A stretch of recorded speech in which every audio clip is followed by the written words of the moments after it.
Hi, I'm Angelique Michelle. Welcome back to the channel. I am going to do a book talk over A Song Below Water today by Bethany E. Morrow. I read this book, I want to say like 3 or 4 times. This isn't the first time I read it.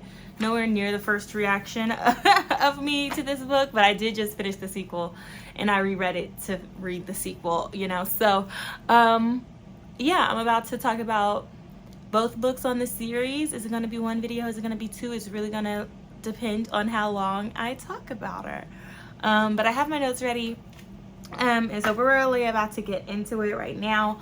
A Song Below Water is a contemporary YA fantasy about magical black girls.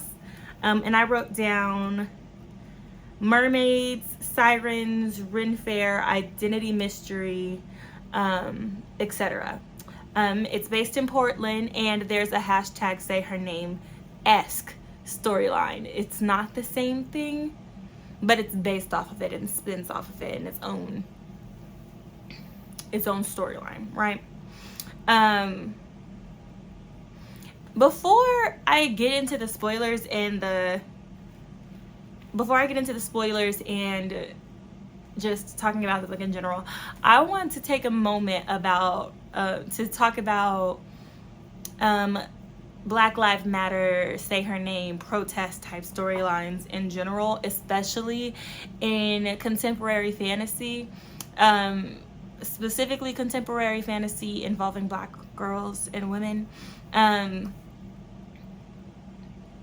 I wasn't expecting it when I read this book. This is the cover, by the way.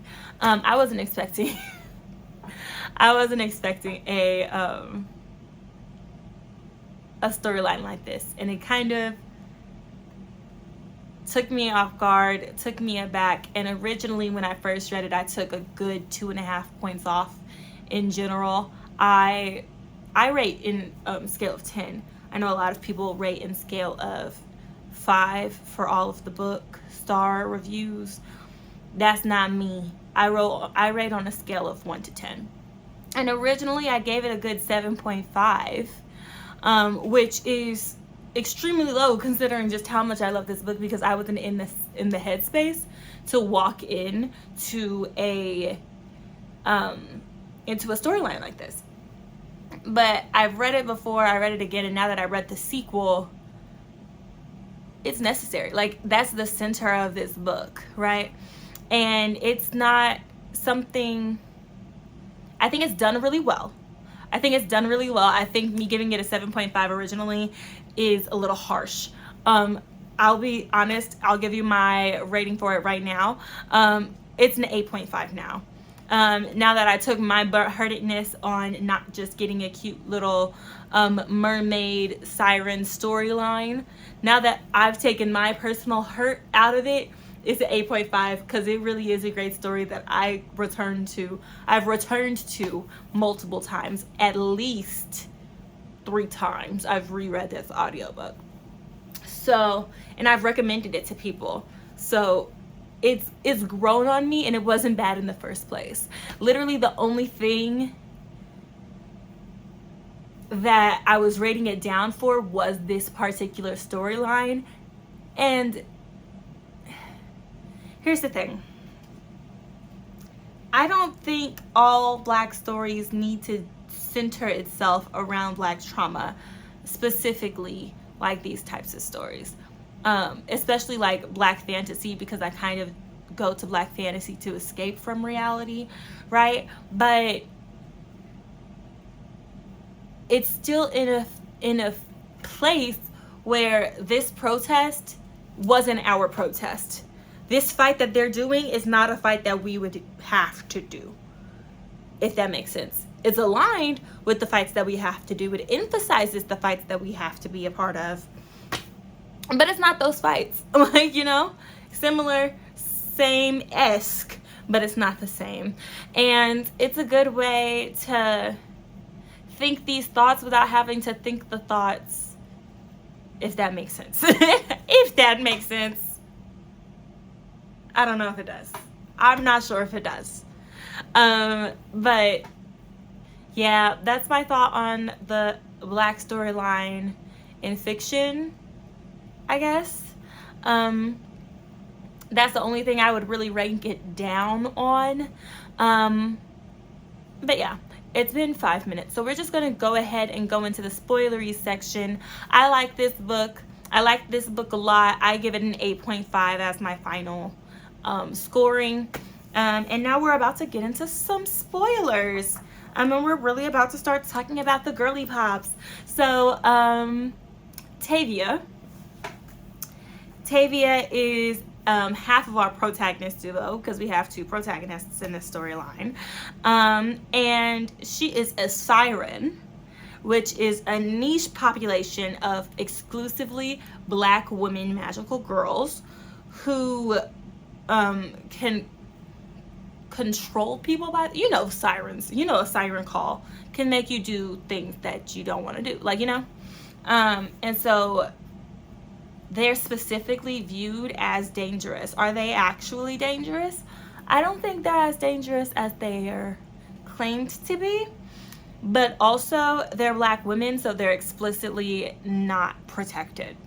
So Tavia is a part of the network, and the network is just a network of black women protecting other black women, specifically built up to protect women in Portland, women and girls in Portland. And because she's in the network, she has certain outlets. So she's in the choir, and it gets to certain points where she's not able to talk all the time because her siren call will come up in her throat, and if she opens her mouth, she'll talk and her siren voice will come out. So it's very persnickety.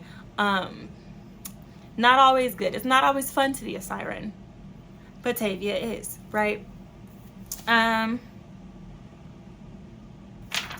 civil rights movement said that sirens were too niche of a class for specific focus and protection during the civil rights era. So if that tells you how bad it is to be a siren, Tavia's dad specifically is so anal about it. He is so pissed that his mom, that he had a siren daughter, even though he had a siren mother.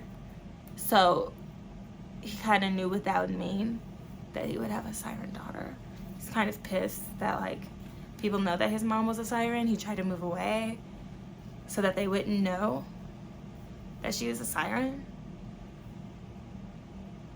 There's a whole lot of self-hate to unpack with Tavia's daddy. A whole lot of self-hate to unpack with Tavia's daddy.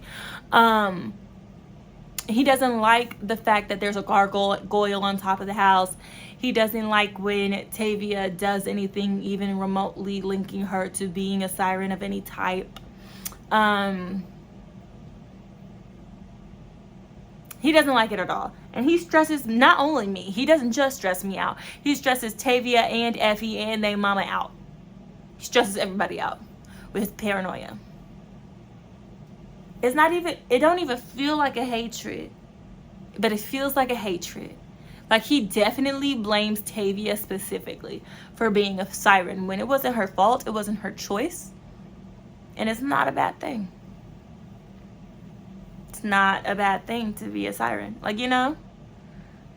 It's really, honestly, truly a God-given gift to be a magical black girl. And yet everybody is hating on Tavia because of it. And she has to hide who she is, which isn't good. But it's all right because Tavia has her little black girl influencer, Camilla Fox, who she just loves because she's an influencer, a black girly pop with the black hair. She's a black girl with a black girl with a black girl hair, right? And all of that kind of shifts when Rhoda Taylor is murdered, right? So Rhoda Taylor is murdered in the book. Before the book. She was not a character in this book. The only thing that matters is that Rhoda Taylor was black. Nobody was saying her name. And all of a sudden, everybody was saying her name because the defense, she was killed by her live-in boyfriend, and it was an injustice, right? So like black girls were looking for justice for Rhoda, and it was like the say her name hashtags and all of this stuff. And then the defense claimed that Rhoda was a siren, and all of a sudden we see the narrative shift in real time, even in Camilla's comment section. You can't get rid of it, actually. Everybody is looking at Camilla to say something about Rhoda Taylor, and so therefore Tavia's connection to Camilla Fox gets sullied because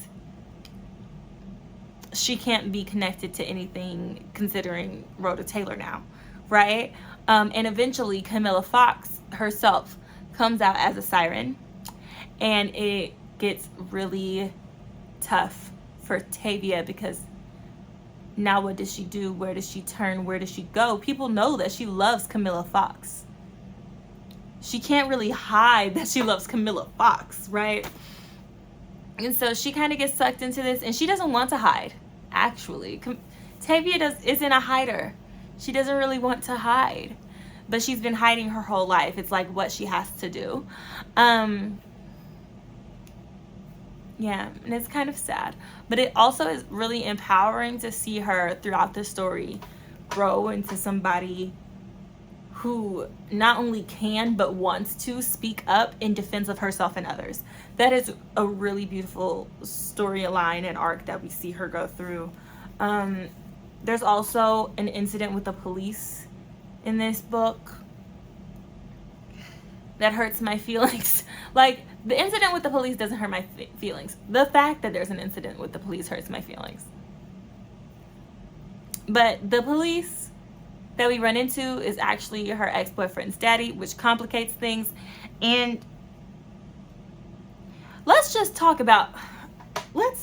cut that up and talk about Naima, because Naima is really the girl that I have a problem with in this situation. So basically, Tavia's ex Priam is an Aloko. He's an Aloko. He's an Aloko, right? And so Aloko are like sirens in the fact that they're magical, but they come in every ethnicity. Like, they come in all of the ethnicities, right?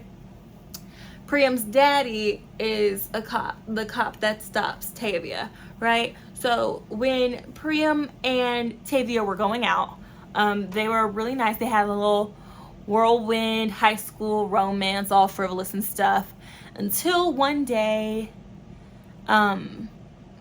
Priam bites Tavia's neck while they're making out at homecoming and draws blood. So a part of the Aloko's storyline, their mythos, a part of the Aloko's mythos is that they used to be cannibals. So all of a sudden Priam starts getting a little shifty, looking a little suspect, right? And it's not really his fault. He just got a little carried away. It was just a little nick. He wasn't like actually thirsting for blood, but the idea of it was enough to freak him out, and it did freak him out. He breaks up with Tavia, says that he never wants to see her again, kind of dealing a lot of emotional damage, and then just leaves her high and dry, right? A couple of weeks later, he starts dating Naima, who is another magical black girl, but she's an Aloko. So she's a magical black Aloko girl. The Aloko have this particular type of charm and privilege regardless of whatever race they are, because Aloko are naturally charming and happy. They have this like beautiful little tingle that goes through whenever they talk to one another, each other. And Aloko are just charming. Like, everybody likes Aloko. That's just what it is. That's just what it is. So Naima is this super popular black girl, and she's a part of the network. She's in Tavia's choir. She's a part of the network. And so when the incident happens where Tavia accidentally uses her siren call at a police stop to get the police who pulled her over for DWB to get him off of her back, Priam daddy knows, because Priam's daddy was his partner that was still in the car. And Tavia asked Naima to help. And Naima helps, but grudgingly. And this is where she starts to make me mad, right? This is where she starts to make me mad, and it gets worse. I promise. I promise that it gets worse. So the next day, Tavia calls her out to she summons her because it's Priam's daddy. Priam's your boyfriend now. So you can talk to his dad in a way that nobody else can. I'm gonna need you to figure out if he knows that I'm a siren, and this is serious. Naima is so upset that she is actually asked to do her job that she needs to do. Does she not know that Tavia doesn't want to ask her to do this shit either? It's necessary, right? Naima and Tavia never got it together. In the same way that an ex, you don't get along with your man's ex, Tavia and Naima don't get along. That's their relationship. Tavia is Naima's man's ex. They're not gonna get along. And so now, here she is with her local privilege, actually summoned to do some actual work for the network for the first time, and now she's pissy. Now she's acting like, oh my gosh, I shouldn't have to do anything. The world should actually just bend to my will, which honestly, truly, I understand, girl. I understand the impulse, but sometimes you gotta do some work, right? And it's not like she was asking her to do too much. You weren't asked to do too much. You were asked to do just enough. So anyways,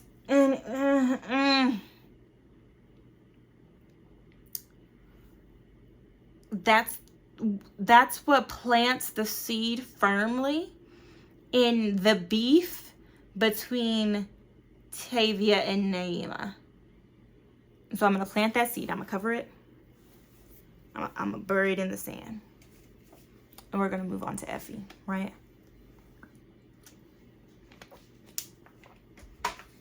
Effie. Magical black girly pop. Is she really magical at the beginning of the story? We're not sure. We guess. Well, not really. We don't really guess. But we do know that she has some capital T trauma going on. Effie got some capital T trauma going on. She only had her mama. Her mom died for reasons that we don't know. Maybe cancer, maybe natural causes. It might have been explained, but it's not important. What really matters is that her mom's dead and she's here alone, right? She has her grandma and papa, but she's not living with them. She's living with Tavia and her family. Tavia calls Effie her play sister. And they're just a really cute family. Effie helps Tavia mask. When Tavia can't speak, Effie signs for her because Effie knows how to sign, because in the summer, she plays Euphemia the Mer in the Ren Fair. She plays a mermaid at the Ren Fair. And she gets real into it. It's one of the lights of her life. It's one of her favorite things. And she has these twists. She just has twists. I love it. She doesn't even have locks. She just specifically has twists. So she takes them down for her wash day and she pushes them back up all the time just because she likes them. And I appreciate that. As a girl with locks who had twists for a while, I like that, right? Anyways, when Tavia was little, an incident happened where these little kids, they were playing Red Rover, and Tavia and a whole bunch of her school like peers. Like they were all peers, and they were all like 5. One day they were playing Red Rover, and all of the kids but Tavia turned into stone. They're still there. Like, they turned into stone. How? Why? I don't know. We think it's a sprite. We think it's a sprite attack, which happens sometimes, right? And the sprites are specifically connected to kids and parks and natural spaces, and they were playing in the park, and they were kids, so could be. That's what everybody thinks. That's the consensus. Everybody believes it's a sprite attack, right? But this event where these kids turned to stone obviously had a huge effect on Effie's mental state. That, on top of losing her mom,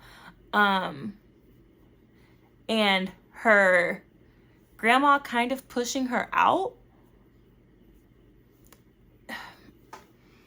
Tavia has her own things to go through. So she can't directly deal with all of Tavia's shit. Like, they're sisters, they're besties, but they're also individuals. Yeah. Yeah. I don't know what you want from me, right? Like, even when, like, to tell, like, we really do have 2 protagonists in this story, because each of them goes through so much every day separately that, like, when they try to go to one another for that support, sometimes it just falls through. Sometimes it just falls through. And it's not for a lack of trying. So, like, for example, when Tavia gets pulled over by the cops for DWB, and she gets back home, Effie is passed out on her bed, and she's shedding. She just starts shedding. Who does that? Who does that? They don't know. Who the fuck? How the fuck? When the fuck? Where the fuck? Why the fuck are you shedding right now? Like, tendrils of skin coming off of her skin. I would be freaked the fuck out. Also, Effie doesn't know where she was before. Like, I'm pretty sure she was, like, in a park, or no, I think she went to visit her mother's gravesite. Passed out and wound up back in her bed, shedding.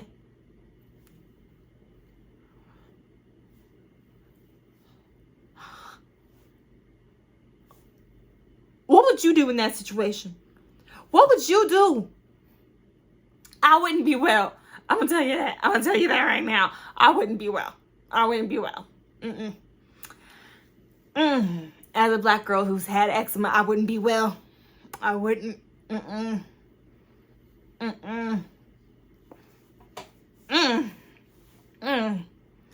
Anyways, eventually we find out that Tavia is a Gorgon. Not only do we find out that Tavia is a Gorgon, we find out that her Mima knew this whole time. We found out her Mima knew this whole time and just decided to not tell her, in the hopes that she wouldn't change. She wouldn't do it. That it wouldn't happen. So her Mima let her go through this entire identity crisis and get to the point where she started accidentally turning random people around town into stone, several times. Like, it was the kids at the playground, but it was also the guy at the gravesite. It was also, like, some guy in a grocery store. Several people around town just happened to turn to stone, and Effie starts missing time, right? Like, this is getting pretty dangerous. And We also have William or Gargi. There's a gargoyle that lives on top of their house. Yes, it's weird. No, they don't know why. Why is it? Actually, we find out at the end.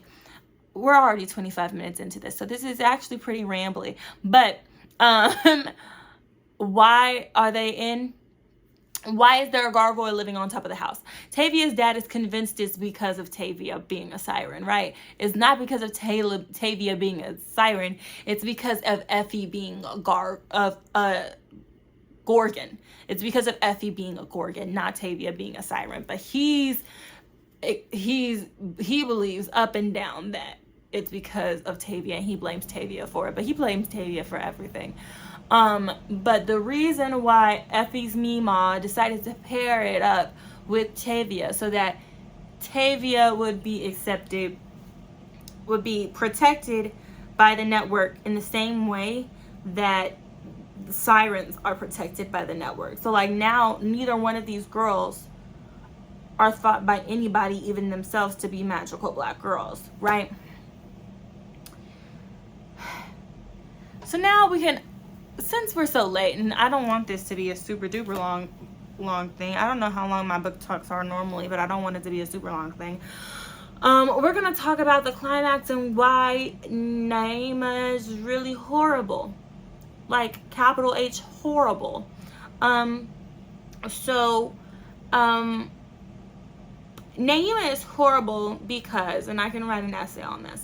Naima is horrible because at the prom, and we had a fight to get to the prom because of a whole bunch of shit going on with Effie. You know the shit going on with Effie.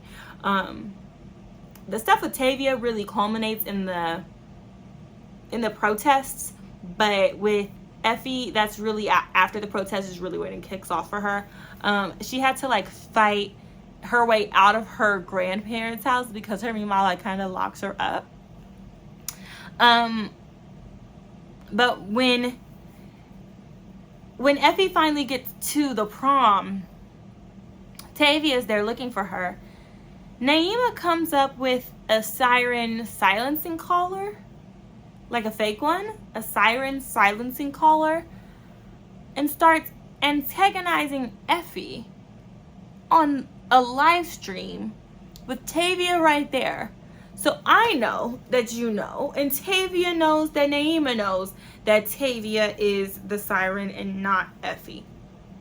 But because of network rules, and Naima thinks she's all nice and slick for getting around these rules because Tavia isn't actually, because Effie isn't actually the siren. She thinks that by antagonizing Effie on the live, it's going to get Tavia to announce herself as a siren, but keep herself off scot-free. Now this is where she loses me, because she does all this, that she's live streaming. Effie loses control and starts fucking shit up, stoning people around the prom courtyard. It's chaos, right? Gargi is there, William and Effie end up dating, and it's super duper cute. William is there. He's trying to protect her. He turns into a gargoyle to try and stop her and protect her. But really, shit is out of hand. And in the end, Tavia tells Effie to stone Naima. And honestly, she low-key gets her lick back. She kind of gets what she deserves. I can't feel sorry for her. I can't do it. I don't have the bandwidth in me to feel sorry for Naima in that moment, actually. But anyways, after that, we go to the Ren Fair, to her dad's like underground layer, hidden secret dimension world, and Effie finds her new home. Effie finds her new home and is all fine and good and dandy. Tavia decides to stay in the real world because that's her home. Effie decides to go live with her father in the underworld. Not even underworld, like underwater. I don't know what other dimension it is. It's another dimension though. Yeah. And Tavia, through her siren prowess that she's been trying to secretly kind of secretly cultivate. She's been cultivating it throughout the book. She talks to her grandmother, and her grandmother teaches her a new siren call called Awaken, which allows people to like awaken to who they really are in like protest settings, but also during like stoned settings. So Tavia goes down around and unstones everybody, starting with the children and working her way out, adding herself as a siren, but she also frees a whole bunch of people who were stoned and stoned. So she's famous now. And that's the end of the book. I think it was done really well. I also like the dynamics of not all black girls have to like each other. I like that because it's so true. I don't need to like all of the black girls that I come into contact with, but I do need to love them, respect them, and protect them, because really, who else do we have? Does that make sense? And I also think that Naima's character solidifies the fact that like there's really no excuse for the type of bullshit, that type of bullshittery. There's a line that you don't cross in those types of situations. Why? Because black women don't have anybody else to protect us but black women. And I think that this story illustrates that in a really nice point that doesn't make it too much on the nose, but it's also a really nice story about sisterhood and friendship and being there for each other the best you can when you can throughout all of the difficulties, especially when you're dealing with different type of shit. So yeah, that's my book talk on A Song Below Water. I give it an 8.5 out of 10. Yeah, I enjoyed it a lot. I personally think that you should read it. If you have any thoughts, any comments, please leave them down below. Leave me a like, subscribe, all of the YouTube things and words, and etc, etc, etc. Okay, I hope you have a good day. Bye.